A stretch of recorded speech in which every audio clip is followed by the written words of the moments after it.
Namaskar and welcome to Sunset TV. I'm Rajiv Kumar Singh.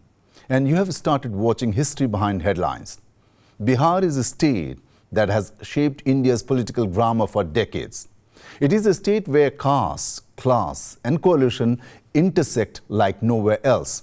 The Election Commission of India has announced November 6th and November 11th as polling dates for the 2025 Bihar Assembly elections. The political heat is back. The stakes are tremendous because Bihar doesn't just elect a government, it often signals the next chapter of Indian politics. In this special episode of History Behind Headlines, we trace Bihar's political evolution, decode its caste calculus, meet its main players and explore what this election means for India's larger democratic story.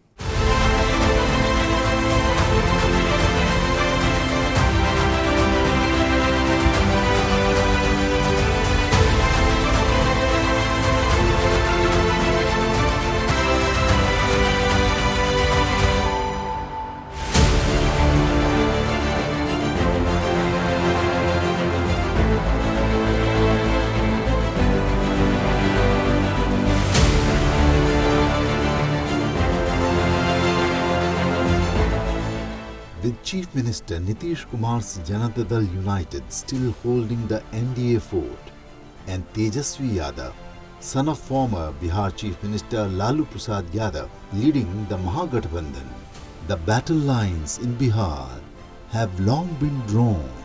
But this time, there is a twist in the tale. A new player has entered the field, Prashant Kishore. The man who once scripted victories for others is now scripting his own political story. His party, the Jan Suraj Party, promises to shake up Bihar's old caste equations and coalition calculations, keeping both camps, the NDA and Mahagathbandhan, on edge. He's the X factor in these elections, if you ask me.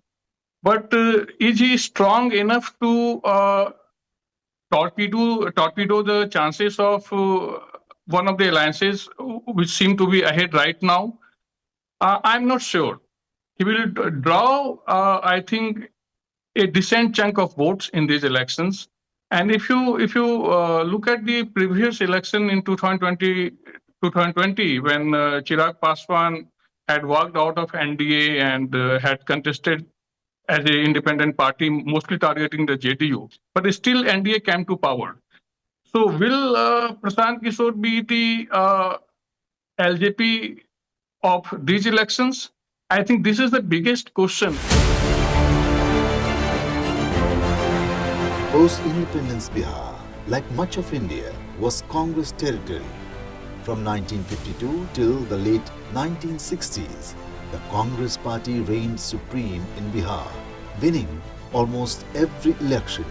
The state was then led by stalwarts like Dr. Sri Krishna Sinha, also known as Sri Krishna Singh, the first Chief Minister of Bihar, Krishna Ballabh Sahai, who served as Chief Minister of Bihar from 1963 to 1967, succeeding Dr. Sinha, and other veterans who carried forward the legacy of the freedom movement. By the mid-1960s, the winds of change had begun blowing in Bihar, and with them came Bihar's first real political upheaval. The 1967 Assembly election was a turning point. For the first time since independence, the Congress faced a serious challenge from a united opposition. A broad coalition of socialist parties, the Sanyukt Vidhayak Dal, brought together diverse forces from socialists and communists to regional outfits under one umbrella. When the results of the Bihar Assembly were announced, the Congress had lost its absolute grip on power. It managed to remain the single largest party, but it could not form the government. The opposition alliance stitched together a majority and Mahamaya Prasad Sinha, a socialist leader, became Bihar's first non-Congress chief minister. Though the coalition was short-lived, marred by defections and instability, it signaled a new era in Bihar politics. It showed that the Congress could be challenged and that coalitions, caste alignments, and ideological unity could indeed unseat a national giant. That 1967 election sowed the seeds of coalition politics that would dominate Bihar for decades to come. It marked the rise of socialist thought, the deepening of caste consciousness, and the beginning of a long journey toward the fragmented but fiercely competitive political landscape we see today. By the 1970s, the political churn intensified. The JP movement became a moral and political crusade, inspiring a generation of young leaders, socialist leaders Jai Prakash Narayan, Karpuri Thakur, and later Ram Manohar Lohia's followers mobilized the backward classes. This inspired a generation of young leaders like Lalu Prasad Yadav, Nitish Kumar, and Sushil Kumar Modi. JP movement was not a movement of the socialist strain. It was a movement of the youth, cutting across all the ideologies and all the parties, number one. And number two, it had a large ingredient of the Vidyarthi Parishad activists. And in fact, they were the strength, the backbone of the movement which took place in the state of Bihar. And the rest, as they say, is political history in motion. In Bihar, politics has never been just about parties. It has always been about people and their identities. If Indian democracy had a laboratory of caste politics, it was Bihar in the 1990s. And the scientist in charge was Lalu Prasad Yadav. Riding on the wave of Mandal Commission, Lalu mobilized his own caste, the Yadavs, backward castes, Dalits and Muslims into what became to be known as Social Justice Coalition. Lalu Prasad Yadav's victory in 1990 was under the Janata Dal banner. Then, in 1997, he created the Rashtriya Janata Dal. This gave rise to what came to be called Lalu Raj. For over 15 years, RJD and its allies remained central to Bihar's politics. Lalu's appeal was emotional and cultural, a voice for the marginalized. But critics accuse his governments of corruption, crime, and stagnation. The infamous Jangal Raj. In 1997, when corruption charges forced Lalu Prasad Yadav to step down, he made a dramatic move, installing his wife, Rabri Devi, as Chief Minister. She held the post for 3 terms between 1997 and 2005, symbolizing both Lalu's enduring influence and Bihar's deeply personalized brand of politics. Lalu Prasad Yadav ji is a factor that helps RJD as well as the alliance against him, because he has a solid chunk of support base in Bihar, especially among Yadavs and Muslims. But there is also a big section of voters in the state who are not willing to trust RJD with government, and invariably they side with Nitish Kumar ji or any alliance in which he is a part. By the early 2000s, the public mood demanded change. Nitish Kumar, also a product of the JP movement, emerged as the alternative, promising governance, roads, schools, and electricity. In 2005, with BJP's support, Nitish Kumar swept to power under the NDA banner. JDU won 88 seats on its own, while the BJP won 55 seats in the 243 seats assembly. Nitish positioned himself as the face of Vikas with social justice. His Love Kush strategy, uniting Kurmi and Koiri communities, countered Lalu's Yadav Muslim base. The 2010 Bihar Assembly elections marked a decisive victory for the JDU-BJP alliance, led by Nitish Kumar, who secured a massive mandate on the promise of good governance, improved law and order, and infrastructure development. However, the period that followed saw a major political realignment. Nitish Kumar severed ties with the BJP in 2013 after Narendra Modi's emergence as the NDA's prime ministerial candidate, leading to political turbulence. Nitish Kumar resigned as Chief Minister of Bihar on 17th May 2014, taking moral responsibility for the JDU's poor performance in the 2014 Lok Sabha elections. He nominated Jitan Ram Manjhi as his successor. Manjhi continued as Bihar's 23rd Chief Minister from 20th May 2014 to 20th February 2015.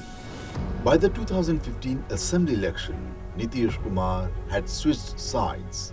A new grand alliance, the Mahagathbandhan of JDU, RJD and Congress was formed to counter the BJP's growing influence.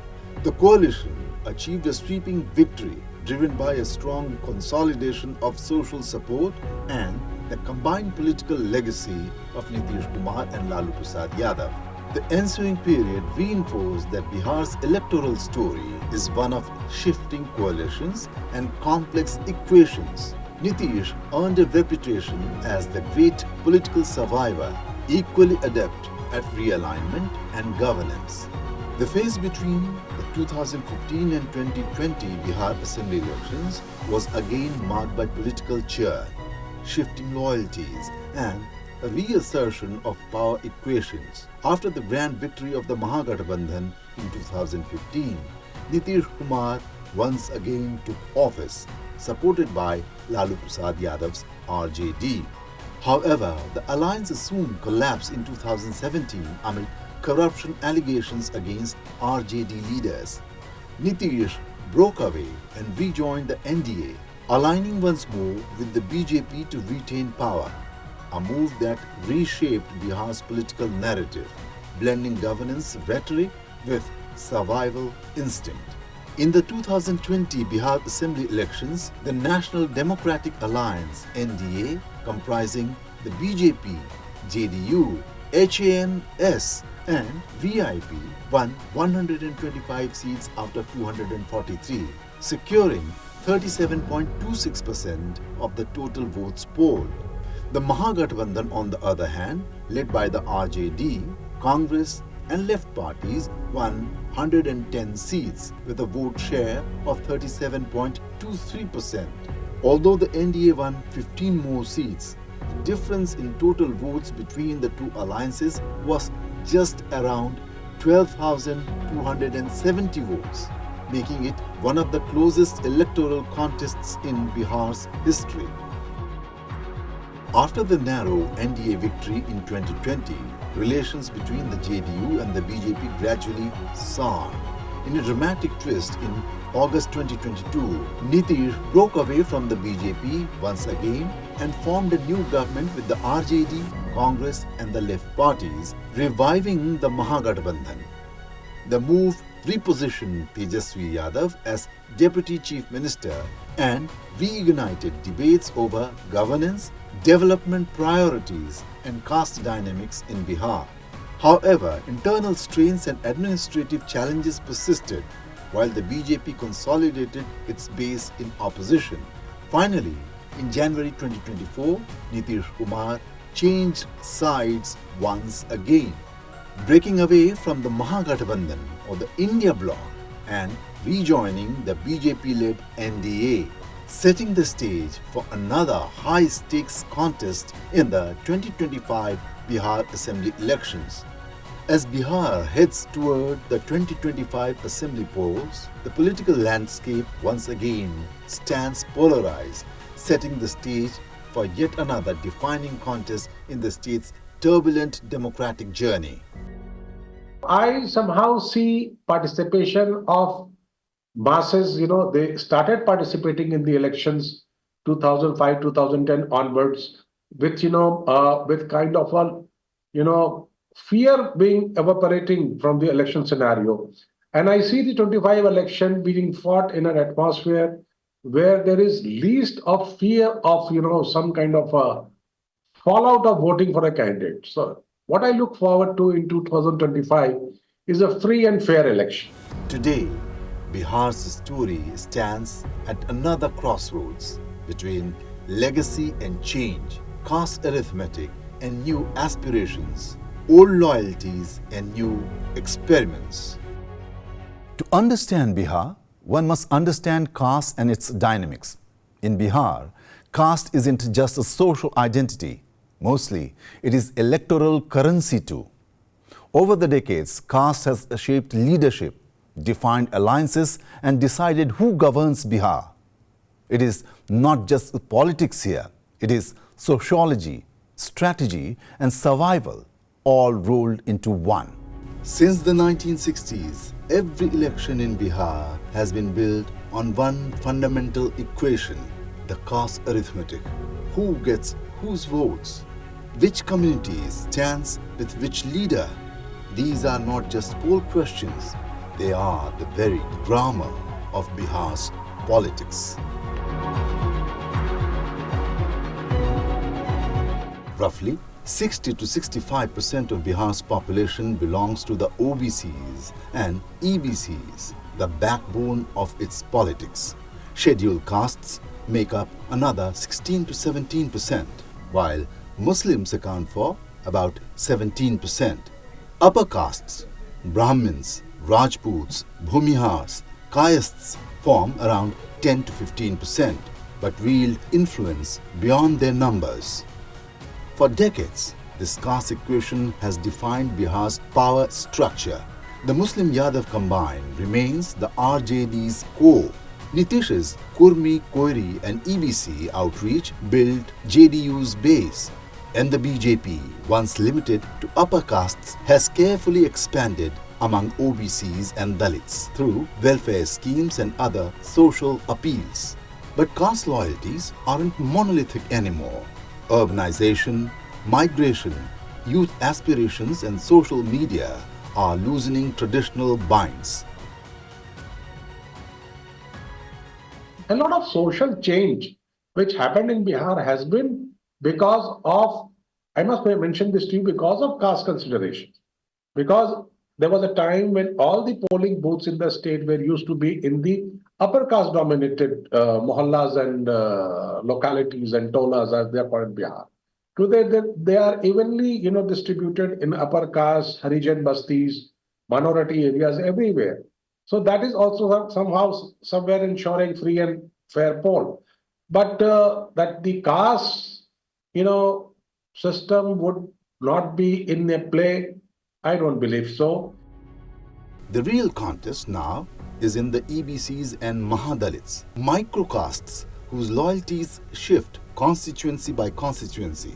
A 5 to 7% swing among them can change who forms the next government. If PK's Jan Suraj party attracts youth, first-time voters and disenchanted EBCs, it could alter the equation, not by sweeping seats, but by spoiling margins in 30 to 40 constituencies. Bihar, the politics has been polarized for RJD and against RJD, for Nitish Kumar and against Nitish Kumar for a long time to come. For a long time, since 1990. So for a new player to make an immediate, very strong impact, I think that's a question that will be answered only by voters when they cast their votes in the next few weeks. So Prashant Kishore has been able to generate a lot of buzz, but will it translate into significant number of votes that really topple the conventional equation in Bihar? I think it's a question I'll wait to answer. This is why Bihar's elections are called arithmetic warfare. Even small vote shifts can rewrite history. The NDA, led by Nitish Kumar and the BJP, enters as the incumbent. Allies include LJP, Ram Vilas, HAM, Secular, and smaller outfits like Rashtriya Lok Morcha.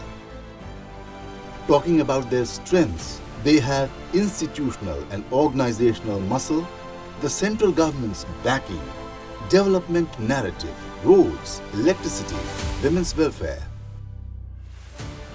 NDA's weaknesses lie in anti-incumbency. Their strategy is to project stability, highlight Modi-Nitish leadership, and divide the opposition vote. On the other side stands the Mahagathbandhan of RJD, Congress, and left parties, with Tejaswi Yadav, young, ambitious, and carrying his father's formidable legacy.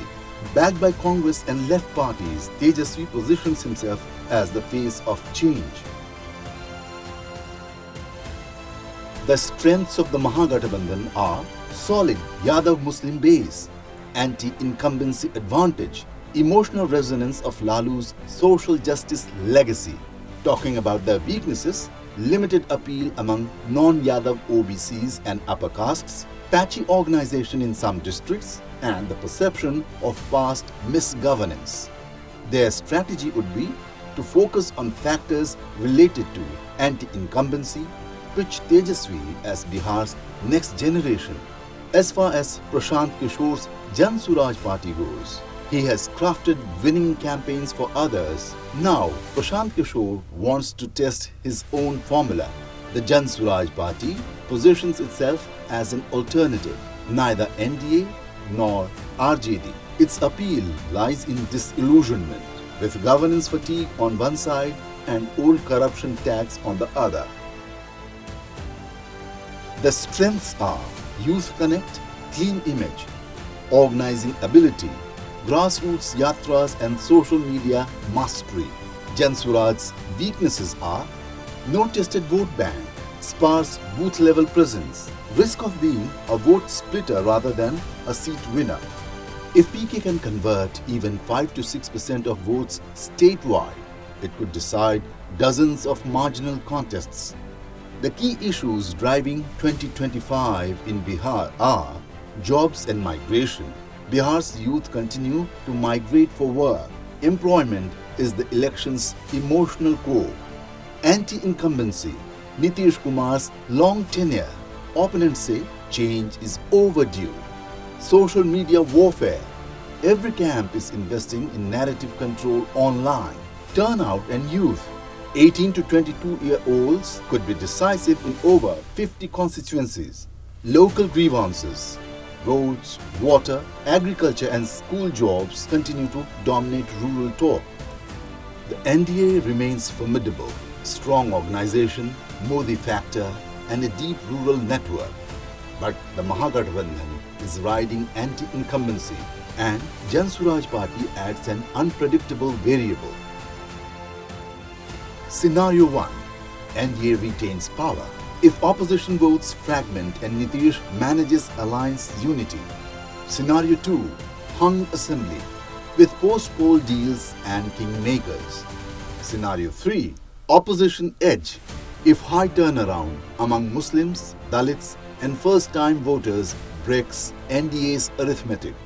Bihar having a social network which also gets replicated in the political network, it will be very, very challenging for Prashant Kishore to infiltrate those networks, and that would be something very interesting to follow. But I do see Prashant Kishore creating some kind of an interest amongst the voters. It remains to be seen whether Nitish's political longevity turns out to be a boon or bane for the NDA. Even from semi-retirement, Lalu Prasad Yadav looms large over this election. He may not campaign like before, but his voice and legacy still echo across Bihar's villages. Lalu's political machinery, cadres, district networks and emotional appeal continues to empower Tejaswi Yadav. But young voters now look beyond nostalgia. For them, it is performance, not pedigree, that matters. The Election Commission's schedule is set. Phase 1 voting, November 6, 2025. Phase 2 voting, November 11, 2025. Counting, November 14, 2025. New assembly to be constituted before November 22nd, 2025. As Bihar heads to the ballot, the nation will watch every phase, every booth and every alliance twist. For the BJP and NDA, a win here reinforces dominance in the Hindi heartland. For the opposition, a win could energize the India bloc and revive anti-NDA momentum. For Prashant Kishore, it is a referendum on whether a third way can still exist in Indian politics. Bihar's story is one of contrasts. Growth numbers rising, yet aspirations are still unmet. The state's per capita GSDP remains among the lowest in India, and its industrial contribution barely moves the needle. Nearly 3 out of every 4 people in Bihar still depend on agriculture, a sector weighed down by weak market linkages, erratic procurement, poor storage facilities, and limited value addition. Despite government efforts, the shift towards crop diversification and agri-based industries has been slow. As a result, for thousands of educated youths, the only real opportunity lies elsewhere, in migration to other states, in search of work and stability. Yes, electricity has reached more homes, roads are better, drinking water access has improved, but challenges persist, from sanitation and healthcare to school quality and child nutrition. As Bihar heads to polls in 2025, the question looms large. Will development once again dominate the political discourse? Do young and first-time voters prioritize jobs, skills, and infrastructure over traditional caste loyalties? The 2025 Bihar Assembly election isn't just a battle between coalitions, it is a referendum. On whose idea of development do the people choose to believe in? In Bihar, politics is never just arithmetic. It is an emotion. It is the memory of Lalu's rebellion, Nitish's governance, and now the promise or gamble of a new voice in Prashant Kishore. The 2025 Bihar Assembly election is not just about who rules Patna. It is about whether caste or change defines India's democracy in the years ahead.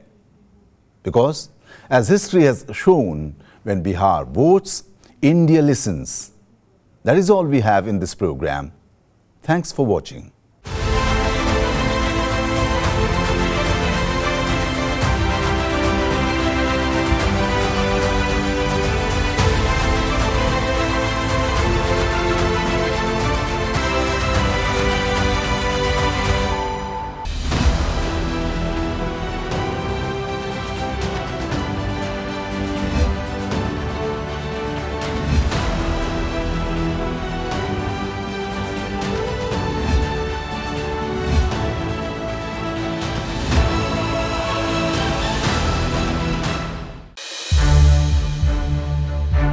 To watch more programs of Sunset TV, subscribe to our YouTube channel and don't forget to like and share them.